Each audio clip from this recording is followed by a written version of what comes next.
Hello, ਸਤਿ ਸ਼੍ਰੀ ਅਕਾਲ ਸਾਰਿਆਂ ਨੂੰ। ਅਤੇ ਅੱਜ ਜਿਹੜੇ ਅਸੀਂ MCQs ਕਰਨ ਵਾਲੇ ਹਾਂ ਉਹ ਹੈ ਕੰਪਿਊਟਰ ਅਤੇ ਇਨਫੋਰਮੇਸ਼ਨ ਟੈਕਨੋਲੋਜੀ ਦੇ MCQs। ਮੈਂ ਤੁਹਾਨੂੰ ਇੱਕ ਸਟ੍ਰੈਟੇਜੀ ਦੱਸ ਦਿੰਦੀ ਹਾਂ ਇਹ ਸੀਰੀਜ਼ ਦੀ ਕਿ ਮੈਂ ਸੀਰੀਜ਼ ਕੀ ਸੋਚ ਕੇ ਲੈ ਕੇ ਆ ਰਹੀ ਹਾਂ, ਮੇਰੀ ਇਸ ਸੀਰੀਜ਼ ਦੇ ਪਿੱਛੇ ਕੀ ਸੋਚ ਹੈ। ਬੱਚਾ, ਜਿੰਨੇ ਵੀ ਤੁਹਾਡੇ ਜਿਹੜੇ ਪੰਜਾਬ ਦੇ ਐਗਜ਼ਾਮਸ ਹੋ ਰਹੇ ਨੇ ਉਹਨਾਂ ਦੇ ਵਿੱਚ ਜਿਹੜੇ ਕੁਐਸਚਨਸ ਆਉਂਦੇ ਨੇ ਕੰਪਿਊਟਰ ਦੇ ਉਹ ਬਹੁਤ ਈਜ਼ੀ ਲੈਵਲ ਦੇ ਹੁੰਦੇ ਨੇ। ਅਤੇ SSC ਦੇ ਜਿਹੜੇ ਪੁਰਾਣੇ ਕੁਐਸਚਨਸ ਹੁੰਦੇ ਨੇ ਨਾ, ਉਹ ਕੁਐਸਚਨਸ ਜਿਹੜੇ ਨੇ ਇਹ ਪੰਜਾਬ ਵਾਲੇ ਐਗਜ਼ਾਮਸ ਜਿਹੜੇ ਨੇ ਉਹ ਆਪਣੇ ਐਗਜ਼ਾਮਸ ਦੇ ਵਿੱਚ ਪਾਉਂਦੇ ਨੇ। ਹੁਣ ਗੱਲ ਇਹ ਹੈ ਕਿ ਆਪਾਂ ਬਹੁਤ ਸਾਰੇ MCQs ਜਿਹੜੇ ਨੇ ਉਹ ਕਰ ਸਕਦੇ ਹਾਂ। ਠੀਕ ਹੈ, ਤੁਸੀਂ ਵੀ ਕਰ ਸਕਦੇ ਹੋ ਡਿਫਰੈਂਟ PDFs ਤੋਂ। ਬਟ ਉਹਦਾ ਮੈਨੂੰ ਇੰਨਾ ਲੱਗਦਾ ਹੈ ਕਿ ਉਹ ਕਰਨ ਤੋਂ ਪਹਿਲਾਂ ਤੁਸੀਂ ਇਹ ਸੀਰੀਜ਼ ਨੂੰ ਇੱਕ ਵਾਰ ਫੋਲੋ ਕਰਿਓ। ਇਹਦੇ ਵਿੱਚ ਮੈਂ ਡੇਲੀ ਤੁਹਾਨੂੰ 20 ਤੋਂ 25 MCQs ਕਰਾਵਾਂਗੀ, ਬਟ ਉਹਦੇ ਵਿੱਚ ਬੜੇ ਸਾਰੇ ਇੱਦਾਂ ਦੇ ਜਿਹੜੇ ਕੁਐਸਚਨਸ ਹੁੰਦੇ ਨੇ, ਕੌਨਸੈਪਟਸ ਹੁੰਦੇ ਨੇ, ਉਹਨਾਂ ਨੂੰ ਵਧੀਆ ਤਰੀਕੇ ਨਾਲ ਆਪਾਂ ਸਮਝਾਂਗੇ। ਜਿਵੇਂ ਕਿ ਆਹ ਦੇਖੋ, ਸਭ ਤੋਂ ਪਹਿਲਾ ਕੁਐਸਚਨ ਤੁਹਾਡੇ ਸਾਹਮਣੇ ਹੈਗਾ। ਕੁਐਸਚਨ ਕੀ ਕਹਿੰਦਾ ਹੈ? ਕੁਐਸਚਨ ਕਹਿੰਦਾ ਹੈ, ਇਹ ਤੁਹਾਡਾ SSC +2 ਲੈਵਲ ਐਗਜ਼ਾਮਸ ਦੇ ਵਿੱਚ ਪੁੱਛਿਆ ਗਿਆ। ਕੁਐਸਚਨ ਕਹਿੰਦਾ ਹੈ ਅ ਬਗ ਇਨ ਅ ਪ੍ਰੋਗਰਾਮ ਇਜ਼ ਆ। ਜਿਹੜਾ ਬਗ ਹੁੰਦਾ ਹੈ, ਠੀਕ ਹੈ, ਉਹ ਪ੍ਰੋਗਰਾਮ ਦੇ ਵਿੱਚ ਕੀ ਹੁੰਦਾ ਹੈ। ਹੁਣ ਇਹਨੂੰ ਸਮਝੋ, ਇਹ ਕੁਐਸਚਨ ਕੀ ਕਹਿ ਰਿਹਾ ਹੈ, ਇਹਦੇ ਪਿੱਛੇ ਬੜੇ ਸਾਰੇ ਕੌਨਸੈਪਟਸ ਹੈ ਜਿਹੜੇ ਪੇਪਰ 'ਤੇ ਪੁੱਛੇ ਜਾਂਦੇ ਨੇ, ਜੋ ਮੈਂ ਤੁਹਾਨੂੰ ਹੁਣ ਸਮਝਾਉਣ ਵਾਲੀ ਹਾਂ। ਦੇਖੋ, ਜਦ ਅਸੀਂ ਕੰਪਿਊਟਰ ਦੇ ਬਾਰੇ ਗੱਲ ਕਰਦੇ ਹਾਂ, ਜਿਹੜਾ ਕੰਪਿਊਟਰ ਹੈ ਉਹ ਸਾਡਾ ਇੱਕ ਲੈਂਗੁਏਜ ਅੰਡਰਸਟੈਂਡ ਕਰਦਾ ਹੈ। ਉਸ ਲੈਂਗੁਏਜ ਨੂੰ ਅਸੀਂ ਕਹਿੰਦੇ ਹਾਂ machine level language. Machine level language ਦਾ ਮਤਲਬ ਕੀ ਹੁੰਦਾ ਹੈ ਕਿ ਜ਼ੀਰੋਜ਼ ਅਤੇ ਵਨਸ ਦੀ ਫੋਰਮ ਨੂੰ ਅੰਡਰਸਟੈਂਡ ਕਰਦਾ ਹੈ। ਮੈਡਮ, ਜ਼ੀਰੋ ਅਤੇ ਵਨਸ ਦੇ ਫੋਰਮ ਨੂੰ ਅੰਡਰਸਟੈਂਡ ਕਰਨਾ ਕੀ ਹੁੰਦਾ ਹੈ? ਤੁਸੀਂ ਕਹਿੰਦੇ ਹੋ ਕਿ ਹੈਲੋ ਦਾ ਮਤਲਬ ਤੁਹਾਨੂੰ ਸਮਝ ਆ ਰਿਹਾ ਕਿਉਂਕਿ ਤੁਸੀਂ ABCD ਜਿਹੜੀ ਹੈ ਸਿੱਖੀ ਹੋਈ ਹੈ। ਬਟ ਕੰਪਿਊਟਰ ਨੇ ਇਹ ਹੈਲੋ ABCD ਕੁਛ ਨਹੀਂ ਸਿੱਖੀ ਹੋਈ। ਕੰਪਿਊਟਰ ਨੂੰ ਸਿਰਫ ਇੰਨਾ ਪਤਾ ਹੈ ਕਿ ਜ਼ੀਰੋ ਕੀ ਹੁੰਦਾ ਹੈ, ਵਨ ਦਾ ਮਤਲਬ ਕੀ ਹੁੰਦਾ ਹੈ। ਅਤੇ ਇਹਦੇ ਵਿੱਚ ਕੰਪਿਊਟਰ ਦੇ ਵਿੱਚ ਜਿਹੜੀ ਚੀਜ਼ ਸਟੋਰ ਹੁੰਦੀ ਹੈ 0101 ਇੱਦਾਂ ਦੀ ਕੋਡਿੰਗ ਦੇ ਵਿੱਚ ਸਟੋਰ ਹੁੰਦੀ ਹੈ। ਹੁਣ ਆਪਾਂ ਲੋਕਾਂ ਨੂੰ ਇੰਨੀ ਸਾਰੀ ਕੋਡਿੰਗ ਯਾਦ ਹੋ ਸਕਦੀ ਹੈ? ਜੇ ਆਪਾਂ ਗੱਲ ਕਰੀਏ ਹੈਲੋ ਨੂੰ, ਅਗਰ ਮੈਂ ਕਹਾਂ H ਦੀ ਕੋਡਿੰਗ ਆ ਹੈ, ਤਾਂ ਤੁਸੀਂ ਹਰ ਵਕਤ ਇਹਨੂੰ ਨੰਬਰਸ ਨੂੰ ਯੂਜ਼ ਕਰ ਸਕਦੇ ਹੋ? ਨਹੀਂ ਕਰ ਸਕਦੇ। ਇਸੀ ਲਈ ਕੰਪਿਊਟਰ ਦੇ ਵਿੱਚ ਲੈਂਗੁਏਜਿਸ ਦਾ ਇਸਤੇਮਾਲ ਹੁੰਦਾ ਹੈ। ਲੈਂਗੁਏਜਿਸ ਦਾ ਮਤਲਬ ਹੁੰਦਾ ਹੈ ਬੜੀ ਸਾਰੀ ਲੈਂਗੁਏਜਿਸ ਹੁੰਦੀਆਂ ਨੇ ਜੋ ਸਾਡੀ ਲੈਵਲ ਦੇ ਵਿੱਚ ਹੁੰਦੀਆਂ ਨੇ, ਇੰਗਲਿਸ਼ ਲੈਂਗੁਏਜ ਦੇ ਵਿੱਚ। ਉਹਨਾਂ ਦੀ ਲੈਂਗੁਏਜ ਨੂੰ ਕੋਡਿੰਗ ਕੀਤੀ ਜਾਂਦੀ ਹੈ ਅਤੇ ਕੰਪਿਊਟਰ ਪ੍ਰੋਗਰਾਮਸ ਜਿਹੜੇ ਨੇ ਡਿਜ਼ਾਈਨ ਕੀਤੇ ਜਾਂਦੇ ਹਨ। ਅਤੇ ਇਹ ਕੰਮ ਕਿੱਦਾਂ ਕਰਦਾ ਹੈ? ਜਿਵੇਂ ਸਪੋਜ਼ ਕਰੋ ਤੁਸੀਂ ਇੰਗਲਿਸ਼ ਦੇ ਵਿੱਚ ਕੋਈ ਲੈਂਗੁਏਜ ਬਣਾਈ, ਵਿੱਚ ਤੁਹਾਡਾ ਇੱਥੇ ਟਰਾਂਸਲੇਟਰ ਹੋਏਗਾ ਜਿਹੜਾ ਉਸ ਜਿਹੜੀ ਲੈਂਗੁਏਜ ਨੂੰ ਟਰਾਂਸਲੇਟ ਕਰੇਗਾ ਅਤੇ ਉਹ ਮਸ਼ੀਨ ਲੈਵਲ ਲੈਂਗੁਏਜ ਨੂੰ ਟਰਾਂਸਲੇਟ ਕਰੇਗਾ ਅਤੇ ਕੰਪਿਊਟਰ ਜਿਹੜਾ ਹੈ ਉੱਥੋਂ ਉਹਨੂੰ ਅੰਡਰਸਟੈਂਡ ਕਰੇਗਾ। ਹੁਣ ਹੁੰਦਾ ਕੀ ਹੈ ਕਿ ਪ੍ਰੋਗਰਾਮ ਦੇ ਵਿੱਚ ਜਦੋਂ ਕੋਈ ਗਲਤੀ ਹੋਵੇਗੀ, ਸਪੋਜ਼ ਕਰੋ ਕਿ ਮੈਂ ਬੋਲਿਆ ਪ੍ਰੋਗਰਾਮ ਦੇ ਵਿੱਚ ਮੈਨੂੰ A+B ਕਰਨਾ ਸੀਗਾ, ਠੀਕ ਹੈ, A+B ਯਾਨੀ ਕਿ ਹੁਣ ਇਹਦੇ ਵਿੱਚ ਹੋਇਆ ਕਿ A+B ਤਾਂ ਮੈਂ ਕਰਤਾ, ਠੀਕ ਹੈ, ਬਟ ਕਿੱਥੇ ਮੈਂ ਕੋਈ ਮਿਸਟੇਕ ਕਰਤੀ ਪ੍ਰੋਗਰਾਮ ਬਣਾਉਣ ਦੇ ਵਿੱਚ ਕਿ ਸਮ ਦੀ ਜਗ੍ਹਾ ਮਲਟੀਪਲਾਈ ਹੋਣਾ ਸਟਾਰਟ ਹੋ ਜਾਏ, ਪਲੱਸ ਦੀ ਜਗ੍ਹਾ ਮੈਂ ਮਲਟੀਪਲਾਈ ਯੂਜ਼ ਕਰਤਾ। ਹੁਣ ਯੂਜ਼ਰ ਆਇਆ, ਉਹਨੇ ਕੀ ਕੀਤਾ, ਉਹਨੇ ਪਾਇਆ 2+2। ਹੁਣ ਉਹ 2+2 ਦਾ ਪਾ ਰਿਹਾ ਹੈ, ਆਨਸਰ ਸਾਡਾ ਆ ਰਿਹਾ ਹੈ 4, ਠੀਕ ਹੈ। ਅਗਰ 2 ਨੂੰ 2 ਨਾਲ ਮਲਟੀਪਲਾਈ ਕਰੋਗੇ ਤਾਂ ਵੀ 4 ਆਨਸਰ ਆਏਗਾ। ਬਟ ਇਹਦੇ ਵਿੱਚ ਤੁਹਾਨੂੰ ਗਲਤੀ ਨਹੀਂ ਪਤਾ ਲੱਗ ਰਹੀ ਕਿਉਂਕਿ ਬਟ ਜਦ ਉਹਨੇ ਕੀ ਕੀਤਾ 5+10 ਪਾਇਆ ਤਾਂ ਆਨਸਰ ਆ ਗਿਆ 50। ਇਹਦੇ 'ਚ ਪਤਾ ਇਹ ਲੱਗ ਗਿਆ ਕਿ ਭਈ ਕਿੱਥੇ ਨਾ ਕਿੱਥੇ ਗਲਤੀ ਹੋਈ ਹੈ, ਪਲੱਸ ਦੀ ਜਗ੍ਹਾ ਮਲਟੀਪਲਾਈ ਹੋਇਆ ਹੈ ਨਾ। ਹੁਣ ਜਦੋਂ ਪ੍ਰੋਗਰਾਮ ਦੇ ਵਿੱਚ ਕੋਈ ਗਲਤੀ ਹੁੰਦੀ ਹੈ, ਮਿਸਟੇਕ ਹੁੰਦੀ ਹੈ, ਇਹਨੂੰ ਆਪਾਂ ਕਹਿੰਦੇ ਹਾਂ ਬਗ। ਕੀ ਕਹਿੰਦੇ ਆ? ਬਗ। ਜਦੋਂ ਉਸ ਗਲਤੀ ਨੂੰ ਪਕੜਿਆ ਜਾਂਦਾ ਹੈ, ਜਿਵੇਂ ਇੱਥੇ ਮੈਂ ਗਲਤੀ ਪਕੜੀ, ਅਤੇ ਇਸ ਪ੍ਰੋਸੈਸ ਨੂੰ ਆਪਾਂ ਕਹਾਂਗੇ ਬਗਿੰਗ। ਕੀ ਕਹਾਂਗੇ? ਬਗਿੰਗ। ਹੁਣ ਇਹਦੇ ਆਪਸ਼ਨਸ ਦੇਖੋ, ਐਰਰ ਹੈ, ਸਟੇਟਮੈਂਟ ਹੈ, ਸਿਗਨੇਚਰ ਹੈ। ਬੱਚਾ, ਸਟੇਟਮੈਂਟ ਦਾ ਮਤਲਬ ਨਹੀਂ ਹੋ ਸਕਦਾ। ਸਟੇਟਮੈਂਟ ਦਾ ਮਤਲਬ ਇਹ ਸਟੇਟਮੈਂਟ ਹੈ, ਸਿਗਨੇਚਰ ਨਹੀਂ ਹੈ, ਬਟ ਐਰਰ ਜ਼ਰੂਰ ਹੋਏਗਾ, ਯਾਨੀ ਕਿ ਇੱਥੇ ਕੋਈ ਗਲਤੀ ਹੈ, ਅਤੇ ਇਹੀ ਸਾਡਾ ਆਨਸਰ ਜਿਹੜਾ ਹੈ ਉਹ ਹੋਏਗਾ। ਹੁਣ ਇਸ ਕੁਐਸਚਨ 'ਚ ਮੈਂ ਤੁਹਾਨੂੰ ਕਿੰਨਾ ਕੁਝ ਸਮਝਾਤਾ। ਇਸੀ ਤਰੀਕੇ ਨਾਲ ਤੁਸੀਂ ਕੰਪਿਊਟਰ ਨੂੰ ਸਿੱਖਣਾ ਹੈ ਜੇ ਤੁਸੀਂ ਵਧੀਆ ਨੰਬਰ ਲੈਣੇ ਆ, ਜੇ ਤੁਸੀਂ ਫੁੱਲ ਨੰਬਰ ਲੈਣੇ ਆ। ਹੁਣ ਇਹਦੇ 'ਚ ਮੈਂ ਤੁਹਾਨੂੰ ਹੋਰ ਵੀ ਚੀਜ਼ਾਂ ਦੱਸਦੀ ਹਾਂ। ਜਿਵੇਂ ਤੁਸੀਂ ਦੇਖੋ, ਆਪਾਂ ਇਹ ਕੀਤਾ ਕਿ ਬਗ ਦਾ ਮਤਲਬ ਕੀ ਹੁੰਦਾ ਹੈ, ਬਗਿੰਗ ਦਾ ਮਤਲਬ ਕੀ ਹੁੰਦਾ ਹੈ, ਠੀਕ ਹੈ। ਹੁਣ ਇਸੀ ਤਰੀਕੇ ਨਾਲ ਇਹਦੇ ਵਿੱਚ ਤੁਸੀਂ ਹੋਰ ਵੀ ਬਹੁਤ ਸਾਰੀ ਚੀਜ਼ਾਂ ਸਮਝੋ कि सॉफ्टवेयर दे विच जिहड़ा बग हुंदा है, यानी कि सॉफ्टवेयर दे विच जिहड़ा बग हुंदा है, जिहड़ी एरर हुंदी है, ਉਹ ਆਪਾਂ ਮਿਸਟੇਕ ਕਹਿੰਦੇ ਆ, ਫੇਲੀਅਰ ਹੋ ਗਿਆ ਹੈ ਕੋਈ, ਉਹਨੂੰ ਵੀ ਕਹਿੰਦੇ ਆ, ਕੋਈ ਫਾਲਟ ਆਇਆ ਕੰਪਿਊਟਰ ਪ੍ਰੋਗਰਾਮ ਦੇ ਵਿੱਚ। ਕਦੀ ਵੀ ਬਗਿੰਗ ਦੇ ਵਿੱਚ ਨਾ ਲੌਜੀਕਲੀ ਐਰਰ ਜਿਹੜੀ ਹੈ ਉਹ ਨਹੀਂ ਦੇਖੀ ਜਾ ਸਕਦੀ। ਲੌਜੀਕਲੀ ਐਰਰ ਦਾ ਮਤਲਬ ਕੀ ਹੈ ਬੱਚਾ? ਲੌਜੀਕਲੀ ਐਰਰ ਦਾ ਮਤਲਬ ਇਹ ਹੈ ਕਿ ਕੰਪਿਊਟਰ ਨੂੰ ਨਹੀਂ ਪਤਾ ਤੁਸੀਂ ਪਲੱਸ ਕਰਨਾ ਚਾਹੁੰਦੇ ਹੋ ਕਿ ਮਾਈਨਸ ਕਰਨਾ ਚਾਹੁੰਦੇ ਹੋ। ਕੰਪਿਊਟਰ ਨੂੰ ਨਹੀਂ ਪਤਾ ਕਿ ਤੁਹਾਡਾ ਲੌਜਿਕ ਕੀ ਹੈ, बट कंप्यूटर नूं इन्ना पता है कि अगर तुसी कोई ग्रामैटिकल एरर करोगे वो पकड़ी जाएगी।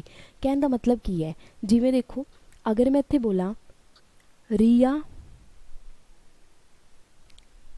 And Heena are best friend, ठीक है। हुण इत्थे दो पर्सन है इसलिए मैं इत्थे आर यूज़ किया है। जे मैं इत्थे इज़ यूज़ करदी तुसी कह देंदे मैडम दो जने हैं, तुसी एक सिंगुलर इज़ क्यों यूज़ किया? इंग्लिश का रूल हैगा, समझ रहे मेरी गल? ये होगी साडी एक ग्रामैटिकल एरर। प्रोग्राम्स दे विच भी ग्रामैटिकल एरर हुंदियां ने, ਉਹ ਪਕੜੀਆਂ ਜਾ ਸਕਦੀਆਂ ਨੇ। ਲੌਜੀਕਲ ਐਰਰ ਨੂੰ ਪਕੜਨ ਲਈ ਬੜੀ ਮੁਸ਼ਕਿਲ ਹੁੰਦੀ ਹੈ।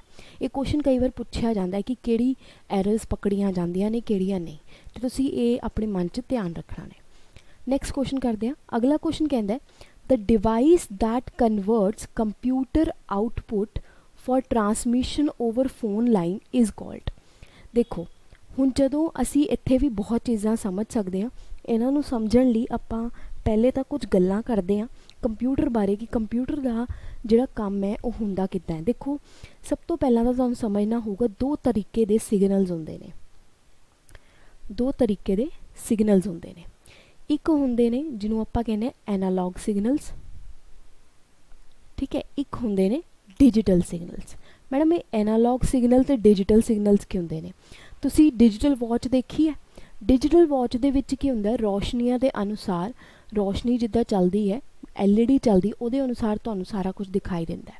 जिहड़े डिजिटल सिग्नल्स होंदे ने कुछ इस तरीके दे होंदे ने 0 1 0 1 the form they which. Computer जिहड़ा है तुहाडा डिजिटल सिग्नल नूं अंडरस्टैंड करदा है। एनालॉग सिग्नल्स जिहड़े हुंदे ने कुछ इस तरीके नाल हुंदे ने जिहड़े तुहाडे वायर्स दे थ्रू जांदे ने। हुण गल नूं समझना, एक कंप्यूटर इत्थे है, एक कंप्यूटर इत्थे है, दोनां दे विच कनैक्शन जिहड़ा है वो इस्टैबलिश होया है। सपोज करो एक तार नाल। हुण इत्थों की कीता, एक मैसेज इत्थों आपां एक डाटा सेंड कीता दूजे कंप्यूटर नूं हैलो दी फॉर्म दे विच। हुण मेरी गल सुनो, कंप्यूटर जिहड़ा है वो डिजिटल सिग्नल अंडरस्टैंड करदा है, बट जिहड़ी वायर्स है उहदे थ्रू एनालॉग सिग्नल ही पास हो सकते हैं। तो इत्थे कन्वर्जन की जरूरत पएगी कि नहीं पएगी? कन्वर्ट होएगा कि नहीं होएगा? Digital signal to analog signal सानू कन्वर्ट करना पएगा जे असी तारा दे थ्रू अपना डाटा जिहड़ा है लैके जाना है। तो इहदे विच ही साडा जिहड़ा मॉडम हुंदा है ये तुहाडा यूज़ कितना है, जो की करता है इलैक्ट्रॉनिक सर्किट तो डाटा नू रिसीव करता है, सिग्नल्स नू रिसीव करता है तो उन्होंने ओरिजिनल ट्रांसफर करने दे विच मदद करता है। हजे सिर्फ तुसी इन्ना ही जानो। आ देखो मॉडम का मतलब अगर पूछे तो मॉडम का मतलब क्या होंदा है? A modem attach to a computer converts a digital data to an analog signal that is uses to modulate the carrier frequency. मतलब जो डिजिटल डाटा होंदा है उन्होंने एनालॉग सिग्नल च कन्वर्ट करने लई मॉडम जिहड़ा है वो मदद करता है। हुण तुहानूं समझ आया कि डिजिटल सिग्नल का मतलब की होंदा है, मॉडम का मतलब की होंदा है। अगला क्वेश्चन, हुण इस तरीके के क्वेश्चंस भी तुहाडे तो पूछे जाते हैं कि PDA का मतलब की होंदा है? PDA stands for personal digital assistant. जिवें तुसीं देखोगे तुहाडा जिहड़ा फोन है तुहाडा पर्सनल डिजिटल असिस्टेंट हैगा, तुहाडी गूगल हो गया, ये तुहाडे कंप्यूटर पर्सनल कंप्यूटर आपां कह सकते हैं जिहड़ा डिजिटली सानूं कोई असिस्ट कर रहा हैगा। ओके। अगला क्वेश्चन कहता है, ये क्वेश्चन बहुत इंपॉर्टेंट है, बहुत कुछ सीखने को मिल सकता तुहानूं। क्वेश्चन कहता है a dash is a high speed network that connect local network in a city और अ टाउन। देखो सब तो पहला तो तुसी तीन तरीके दे कह लो कि नैटवर्क्स याद रखने ने। एक है तुहाडा लैन, बच्चा लैन दी फुल फॉर्म भी याद रखनी है, इनू आपां कहने हाँ लोकल एरिया नेटवर्क। की कहने लोकल एरिया नेटवर्क।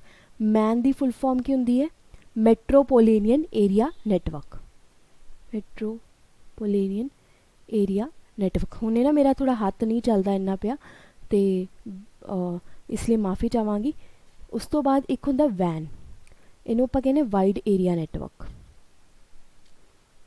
ਠੀਕ ਹੈ, ਇਹ ਤਿੰਨ ਹੁੰਦੇ ਨੇ।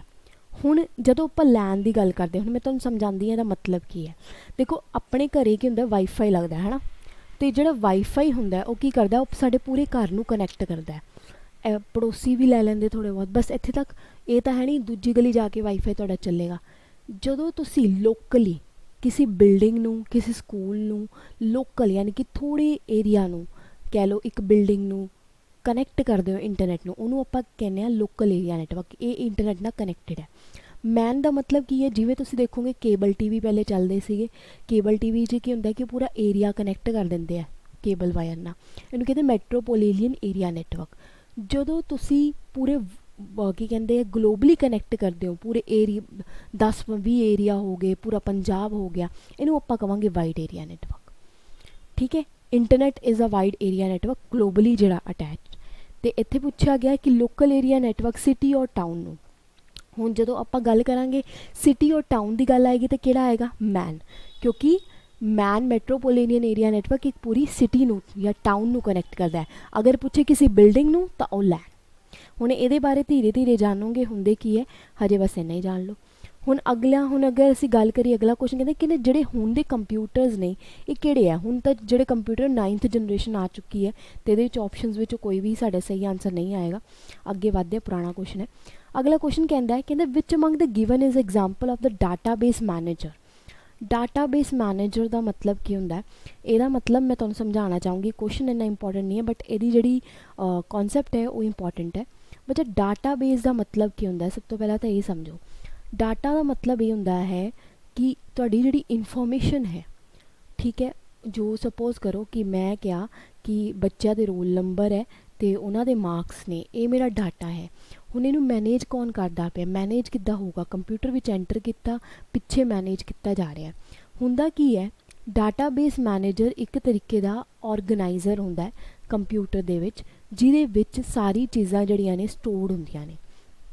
ਠੀਕ ਹੈ, ਕਹਿ ਲਓ ਕਿ ਜੋ ਔਰਗਨਾਈਜ਼ਡ ਕਰਦਾ ਹੈ, ਇੱਕ ਔਰਗਨਾਈਜ਼ਰ ਹੁੰਦਾ ਹੈ ਜਿਹਦੇ ਵਿੱਚ ਸਾਰਾ ਡਾਟਾ ਬੇਸ ਰੱਖਿਆ ਜਾਂਦਾ ਹੈ ਕਿ ਇੱਥੇ ਆਹ ਚੀਜ਼ਾਂ ਪਈਆਂ ਨੇ, ਅਤੇ ਇਹਨੂੰ ਆਪਾਂ ਕਹਿ ਸਕਦੇ ਹਾਂ ਕਿ ਡਾਟਾਬੇਸ ਮੈਨੇਜਰ ਇੱਕ ਤਰੀਕੇ ਦਾ ਔਰਗਨਾਈਜ਼ਰ ਹੈ। ਕੋਰਲ ਡਰॉ ਕੀ ਹੈਗਾ, ਕੋਰਲ ਡਰॉ ਇੱਕ ਤਰੀਕੇ ਦਾ ਐਪਲੀਕੇਸ਼ਨ ਸੋਫਟਵੇਅਰ ਹੁੰਦਾ ਹੈ। ਇੱਕ ਨਾ ਸੋਫਟਵੇਅਰਸ ਬਾਰੇ ਵੀ ਸਮਝ ਲਓ। ਸੋਫਟਵੇਅਰਸ ਕੀ ਹੁੰਦੇ ਨੇ, ਜਿਹੜਾ ਸੋਫਟਵੇਅਰ ਹੁੰਦੇ ਨੇ ਬੜੇ ਤਰੀਕੇ ਦੇ ਹੁੰਦੇ ਨੇ। ਐਪਲੀਕੇਸ਼ਨ ਸੋਫਟਵੇਅਰ ਬਾਰੇ ਤੁਹਾਨੂੰ ਪਤਾ ਹੋਣਾ ਚਾਹੀਦਾ।